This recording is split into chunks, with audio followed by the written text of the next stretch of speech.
Alright, so it will be time to finally jump on the next primary PvP battleship. The Balgorn did serve amazingly well.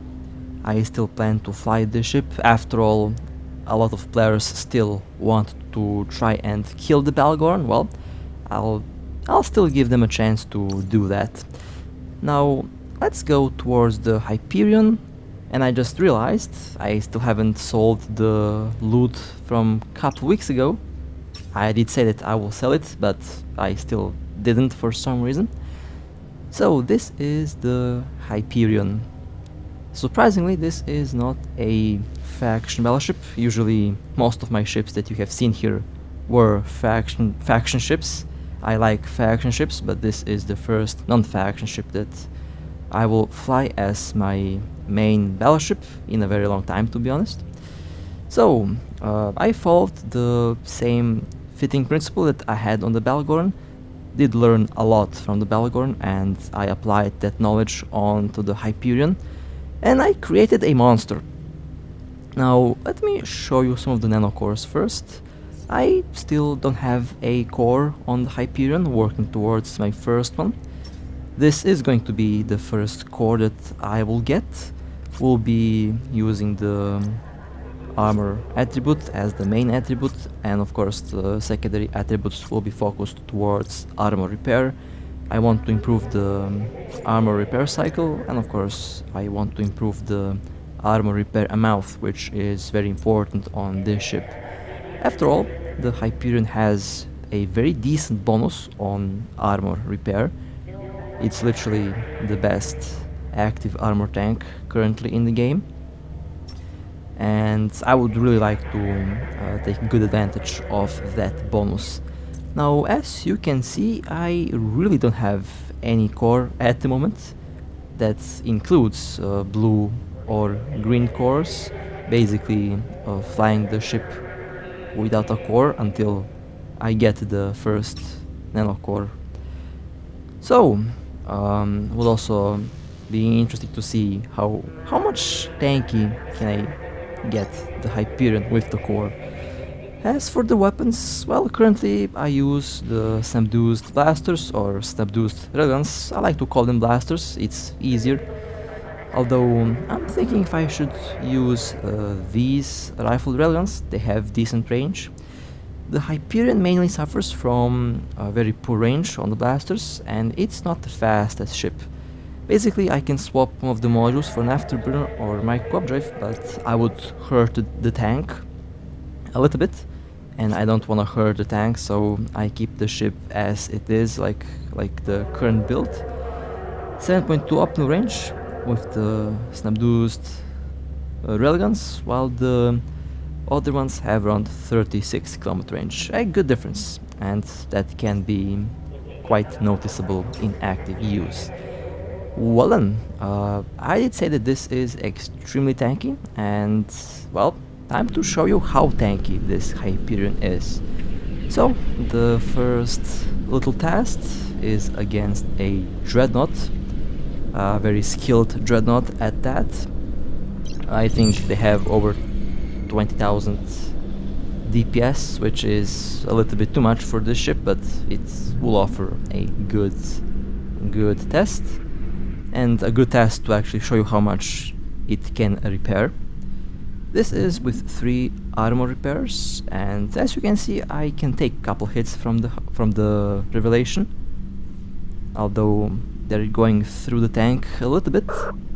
Well, that was a big hit, but it did take a couple hits to reach low armor, and honestly quite satisfied with this result. Already surprising me. Definitely repairs a lot better than the Balgorn, and the armor is fully repaired in around 4 cycles. 4 to 5 cycles, depends on what you do. And of course that's a Dreadnought. I'm definitely not going to be engaging Dreadnoughts that often.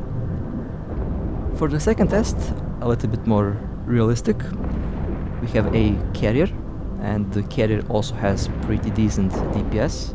This time I have 4 armor repairers. The carrier is doing a lot of damage. They're also highly skilled, and they do have around 6,000, 7,000 DPS, maybe even more. I think it's actually a little bit more, close to 10,000. And 4 armor repairers are repairing a lot on this ship. Around 1/3 of armor every 7 seconds, and that is actually very impressive for this ship. I'm actually over repairing against the carrier, so let me turn off 1 armor repairer. Also quite nice to look at the fighters. You can see how many fighters each squad has. With 2 armor repairers, I'm definitely not going to be tanking the carrier for a long time, but with 3 it is already stable, and the 4th armor repairer is there for emergency, although I can use all 4 and does hold out incredibly well. Well then, the Hyperion did pass the carrier test. Did kinda pass the dreadnought test, but that's a dreadnought, so I can kinda forgive the ship for giving out, but still did hold very well. Another very common situation. We have one Apocalypse Striker and a Vindicator. I have been webbed by the Vindicator, so yeah, I'm definitely not going to go anywhere. Apocalypse Striker built for full DPS as well as the other Battleship. So far I'm taking some armor damage. This is a build with 3 armor repairers and a damage control. I like this build a lot, although not sure which one to take. 4 armor repairers or 3 armor repairers and a damage control. Both kinda worked really well, and 4 armor repairers just repair a lot of armor. It's ridiculous how much armor this thing can repair. And it looks like so far I'm holding out quite well against these 2 angry battleships. Quite literally angry in this case. I told them to shoot like they wanna kill me, and well, they are shooting to kill. Impressive repairs on the ship, even with 3 armor repairers. And both of these ships have an nanocore, I believe. The Apocalypse has Blood Raider nanocore, while the Vindy has... not sure which one, but it has a nice looking skin. The ship is still holding quite well. The capacitor is actually stable at around 20 to 30%. I can improve the capacitor rigs. That's one thing where I have to work on this ship, the capacitor. It holds very well, but it can hold even better, so I will have to spend some time to work on that. But so far, tanking 2 battleships very well. 1 Striker and 1 Vindicator, both which have very good DPS. The Apocalypse Striker being known to be very deadly, one of the deadliest, if not the deadliest Striker. Well then, this is with 4 armor repairers, and in this case we have 2 glass strikers, 1 glass Apocalypse Striker and 1 glass Megatron Striker. Both are doing pretty good damage in this case. I have 4 armor repairers, and as you can see I'm taking massive damage, but with 4 repairers I'm actually repairing a lot of damage. With a logistic this would be very easy to tank, although surprisingly I'm holding out really well. Kinda scared, not gonna lie, because I told them to shoot me like they wanna kill me, and yeah, they're shooting to kill, obviously. Although the ship ain't going down that easily. Holding at low armor against 2 strikers. Nice. And I know for a fact I can actually improve the tank even more. So yeah, it will be very interesting to see what the end result with this ship will be. I'm definitely excited for for future fights that I will have with the Hyperion. This thing is tanky and repairs a lot of damage. Well then, enough with the tests. That was just to show you how tanky this thing can be, and of course a good test to show you how much it can repair. And the answer, yeah, it can definitely repair a lot of damage. Okay, well, let's go and blast some ships with the Hyperion. Now, as with other battleships that so far I flew into PvP, this ship is also not that good at chasing ships around. It's good at close range fights, it's good at camps, it's pretty good in armor fleets. But to chase ships around, it's not that good because it's slow. I can technically swap one module for a micro updrive or afterburner, but that will hurt the tank, and the Hyperion is all about the tank. Now here we have our first target, Cyclone. I responded to a ping, so I did try to get here as quickly as possible.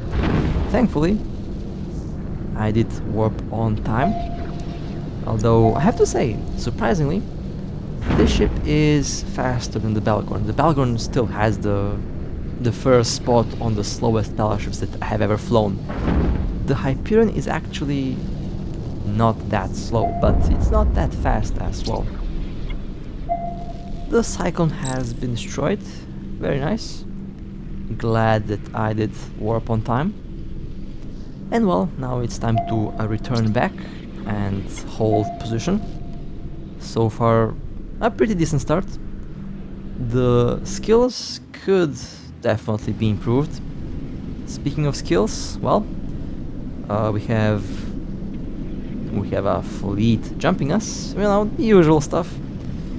Let's see what they brought this time. Oracle 2, a Raven Striker, and a Hound. Now, our logistic battlecruiser was unfortunately caught. They had a different type of aggro at the moment. I'm just gonna leave it at that. The Raven Striker is getting close. Okay, that's gonna be our primary target.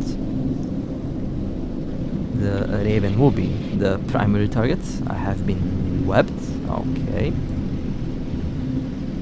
Let's see what they will bring towards us. Armor repairers are up and running. Waiting for the call, waiting for the right moment, and time to open fire. Raven has been scrambled and webbed. We'll have to keep the Raven within the web and scrambler range. The Raven immediately decided not to shoot. Okay, fair enough.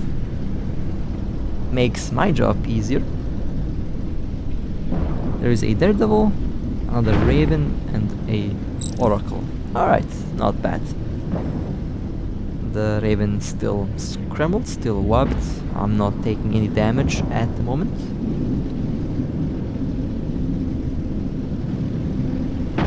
Now the Raven is trying to burn towards the gate. They are already within the jumping range. Yeah, they're definitely within the jumping range. Daredevil trying to go after me. That's most likely going to be the secondary target. Also, the bomber is pretty close to me. Raven has jumped. Okay. I believe the next primary target will be... I think it will be the Raven. Yeah, it's definitely going to be the Raven. Unfortunately, I am webbed, so I'm not going to be able to go and scramble the Raven, and they warped out. That leaves us with the Daredevil and the Hound. Both are orbiting at close range. The bomber will be the primary target. Or the Daredevil. The Daredevil is a little bit outside of my range, so... Oh, okay, the Daredevil has warped out, so let's focus on the bomber.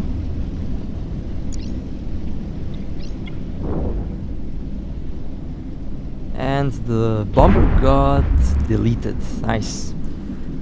Well, surprisingly, that was a victory. We lost 300 million and they lost 1 billion. That was a expensive bomber, a tier 10 bomber. Nice. Well, the Hyperion did survive, did withstand that without a problem. Our next target, we have a Cinnabal. This Cinnabal did play the gate games. They were jumping around a couple times, and they decided to go after our bubble. And well, they thought that they had the advantage because the Hyperion is slow, the Hyperion doesn't have range. Well, we have a couple of tricks up our sleeves, and that Cinnabal is in a lot of trouble now. I'm slowly approaching, you know, just have to approach 7 more kilometers to be within range of my blasters. Once I'm in range, that Cinnabal will wish that they never jumped through the gate. They are being held down very professionally by our bubble. Looks like they have a large shield booster and a damage control. Also looks like they have a medium Nosferatu. So that means they most likely don't have capacitor batteries. And that will make them an easy target. I just need to be within range. And that's practically the main issue of this ship. It doesn't have range in most cases. That's why I'm thinking about taking the other rifled railguns which have range. But I love my blasters. They have some pretty good damage up close. Cinnabal slowly starting to take a lot more damage. They have a good shield, at least 12,000 in shield. That's actually pretty good. At this rate, they don't have capacitor. The Cinnabal has been capped by our bubble. You'll be surprised, but our bubbles are actually very skilled. They know what they're doing.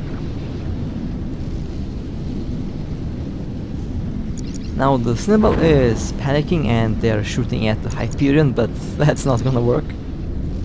The Hyperion is a armor tank, a quite tanky armor tank, so taking shield damage is just, you know, the first layer of protection. Once in range, the Cinnabal started to take a lot more damage, and a couple hits did finish the Cinnabal. That was a nice catch. Good job to our bubble pilots. They did fantastic in this case.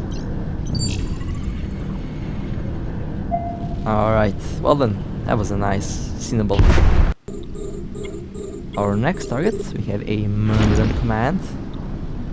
Let's slowly approach. Same case as before. We have a highly skilled bubble pilot going to go and tackle the command ship, while I'm slowly making my way towards my optimal range. And you might be wondering, why don't you just use a afterburner or a micro updrive when you're not expecting to get jumped? Well, that's the catch. I'm always expecting to get jumped. We get jumped. Well, actually, to be honest, we haven't been jumped in a very long time. The camp that you have seen a couple minutes ago was the only fleet that came to attack us in maybe 2 weeks now, something like that. Well, I guess it became a little bit too scary in the region, so that's to be expected. That's actually okay. I don't mind that. It means that we can literally sleep on the gate without worrying much, and we actually do sleep on the gate. So yeah, it's something that we like to joke about within the corp, because it's based on a true story. Trust me, you will be surprised if you knew what I know. You'll be surprised. Well then, I'm still making my way towards the Murderant Command, although I've called in for the big boat to, you know, wake up, because I think in this case I'm a little bit too slow. And the big boat can easily delete that Myrmidon command.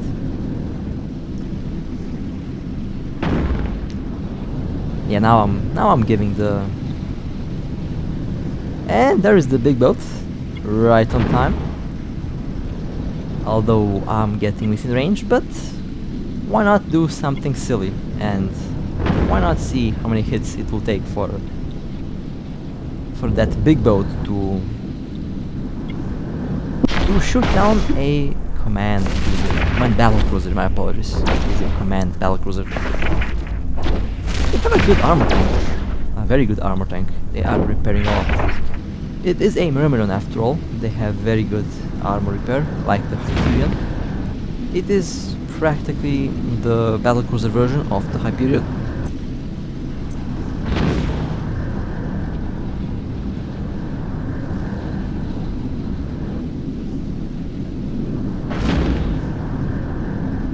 And well, that's what it took. One hit from the big lasers, and the battlecruiser got popped. Nice, that was satisfying. Our next target, we have a Raven. This Raven now a little bit closer, so I will be doing some damage on this ship. We'll definitely have to play around with weapons on the Hyperion. I feel like if we get jumped, then using blasters is the way to go, but if we're not getting jumped, then using the other relics is the better idea. But the key factor here is we don't know when we get jumped. It can happen anytime, any day. So yeah, that's why I would like to keep the blasters on this ship. And the Raven has been destroyed. Very nice. I wonder why did the Raven go down so quickly? Oh, yeah, I see why. Next target, we have a Prophecy.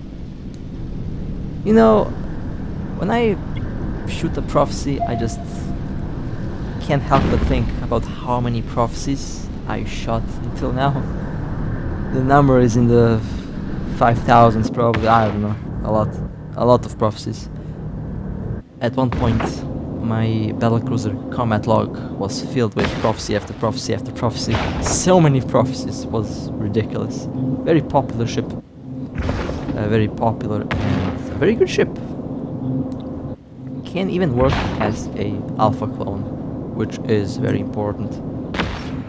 Well then, I am slow boating towards the prophecy. They're there, but I'm a little bit, you know, outside of the optimal. 30 kilometers is like the perfect range on this ship. However, sometimes this ship does hit from 60 kilometers with blasters. Don't ask me how. I have no idea. It just happens. So yeah, it happens sometimes. It just doesn't happen when it has to happen. On the other hand, this prophecy has a nice looking nanocore. I like the look of that, although not sure if that's a core or if that's a skin. In any case, it looks pretty good. Unfortunately, the paint on the prophecy has been a little bit scratched up until this moment, so the palette of this prophecy will have to, you know, fix the hull or buy a new ship. I don't know. And the prophecy has been destroyed. It took a while, I know. With the Balgorn I do short work of ships like that, but with this ship it takes a while because of the range. Not a big deal. Not a big deal actually. It's actually very okay. I don't mind that. This thing is actually pretty tanky. That's what the Hyperion is all about. And well, I'm taking some time admiring the ship. Usually Gallente ships don't look good, but this one does look kinda adorable, I'd say. I don't know. Usually Gallente ships are on the weird looking part. Now what do we have here?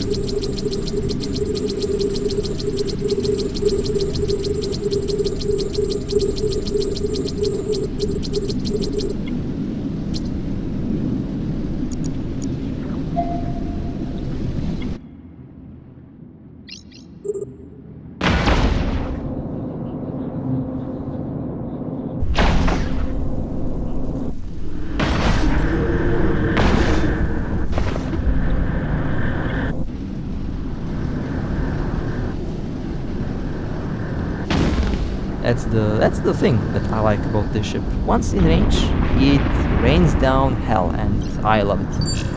However, in medium range fights, it can lack, and I can definitely see why blasters need ammunition to be introduced into the game as quickly as possible. Our next target, another poor Cinnabal. Oh my, I actually, sometimes I actually feel bad about these ships.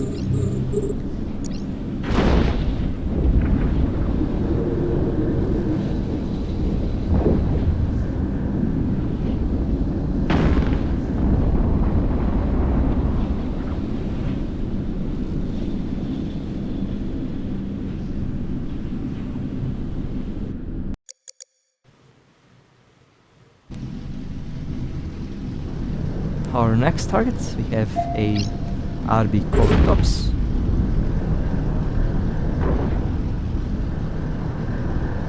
They are well within optimal range, so they will be taking full damage, and they didn't last long. Couple hits and they were already in hull. Well done. That was actually nice. Let's go towards the next one. And Nereus Combat. What? I haven't seen that ship in a very long time. They can be very interesting bait ships. And speaking of bait ships, I have a couple plans for a bait ship, although everyone assumes that I'm the bait now, so whatever ship I fly, people will say he's bait, and most likely they will be correct. In most cases, yeah, that's true, but in all cases, that's actually not true, so kinda 50-50 there. This Nereus is the armor tank, okay. They did panic and they popped the armor plate a little bit too early, so the armor plate did not take any hits and practically the whole effect. What just happened? It just popped. Oh, okay. I see why they just popped. Well, if you look at the upper right corner where the teammates are, you definitely see why they just popped. Our next target is Cormorant Interdictor. Alright, interesting. A bubble, tier 10 bubble, I believe, tier 10 destroyer. Can be quite expensive. And let's go towards them. They are a little bit outside of my optimal range. That's actually a pretty good looking ship. However, I would like to see different types of destroyers in the game. Corvertuff's destroyers were actually very silly, if you remember. Not quite sure if I can somehow fly one, but I have to check that out. Is that a armor tank? Well, that's kinda weird. Well, they're going down. Or... okay. I'm about to go and kill my corporates. They are repairing. Okay then. Well, they have 1 minute to stop repairing that ship. Or... if they don't do that, I'm going for the Brutix logistic. Mark my words. I have no problems to go after a corpmate. That's one of the things that my corpmates are joking around. And well, I'm getting trolled. So I have to... I'm a man of my word. And that means next target is the Brutix logistic. Yes, they are a little bit far away, but they are repairing the neutral, and well, they are trolling.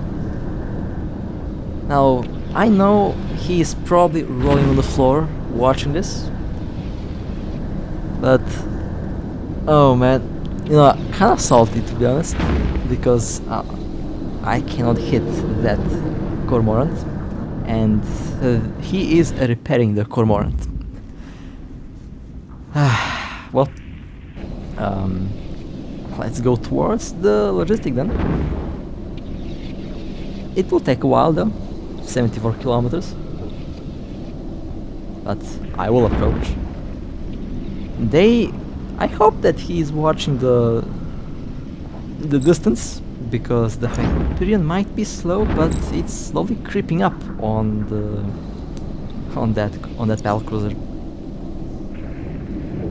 And yes, the Cormorant is still alive, by the way, still alive and well.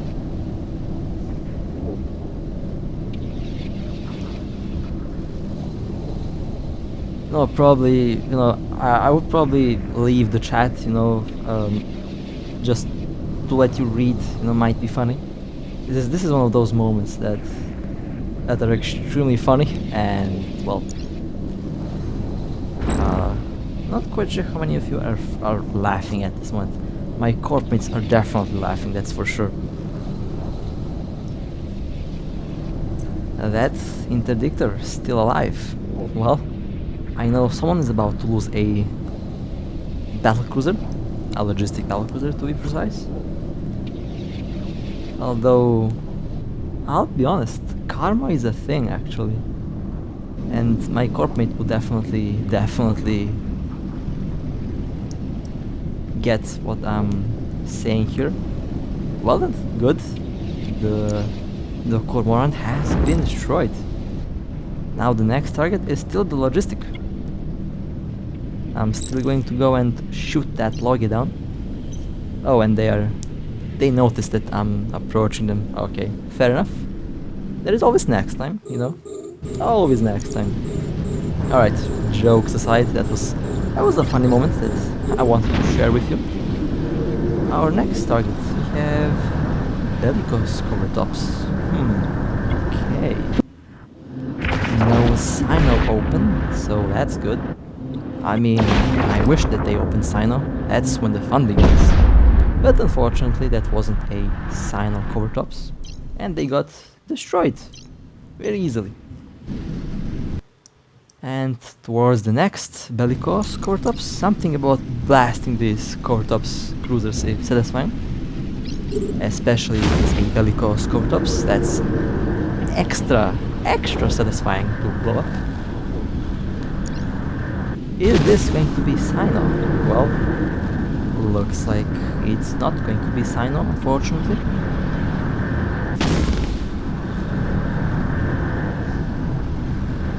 And one more hit. There we go, nice. One more Bellicose down, pretty good. A very satisfying kill, to be honest. And towards our final target for today, we have a Ferox. Well, let's slowly approach the Ferox, although they're already around my range, so I will be doing some damage towards them even at this range without much of a problem.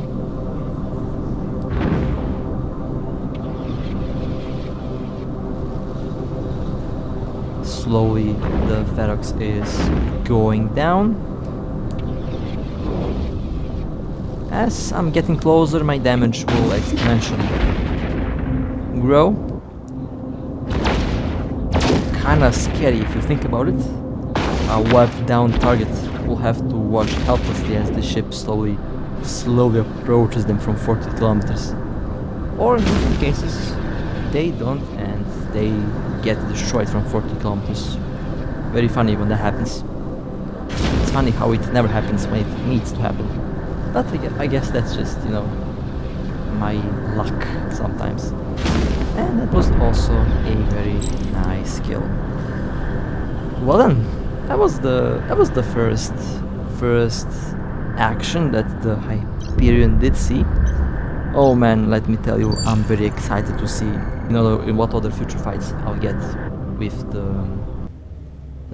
the Hyperion. At the moment, I believe my tankiest ship, it definitely does outperform the Belgorn in tank.